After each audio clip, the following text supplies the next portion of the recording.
Айырымды санға көбейтудің үлестірімділік қасиеті арқылы 5 көбейтілген жақшаның ішінде 9 азайтылған 4 өрнегін түрлендіріңіз.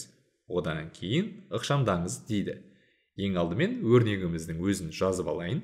Яғни 5 жақшада 9 азайтылған 4. Бұл өрнекті сіз ең алдымен жақшаның ішін орындау арқылы, яғни 9-дан 4-ті азайтып, одан кейін шыққан мәнді 5-ке көбейтіп есептесеңіз де болады. Алайда бізде есепте көбейтудің үлестірімділік қасиетін пайдалануымыз керек. Көбейтудің үлестірімділік қасиеті дегеніміз, ол осы 5-ті мына жақшаның ішіндегі 9 бен 4-ке жеке-жеке көбейтуіміз керек.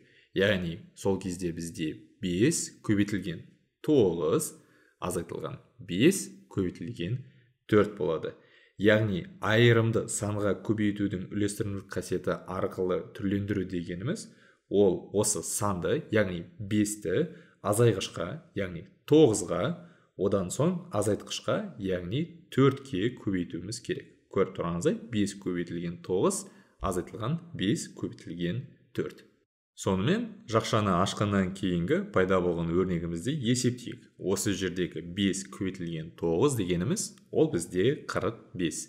Және біз осыдан 5 пен 4-тің көбейтіндісі, ол бізде 20-ны азайтып тастаймыз. Ал 45 азайтылған 20 дегеніміз, ол бізде 25-ке тең. Ал ендеше осы көбейтудің үлестірімділік қасиетін дәлелдеп көрсетейік. Яғни, ең алдымен жақшаның ішін бірінші орындайық. Сол сәтте бізде мына жерге жазайын, ол бізде 5 көбейтілген 9-дан 4-ті азайтып тастасақ, ол бізде 5-ке тең. Ал осылайша 5 көбейтілген 5, көріп тұрғаныңыздай жауабы 25 болады. Сонымен, екі жағдайда да біздің жауаптарымыз бірдей. Осылайша, біз айырымды санға көбейтудің үлестірімділік қасиетін қолдандық.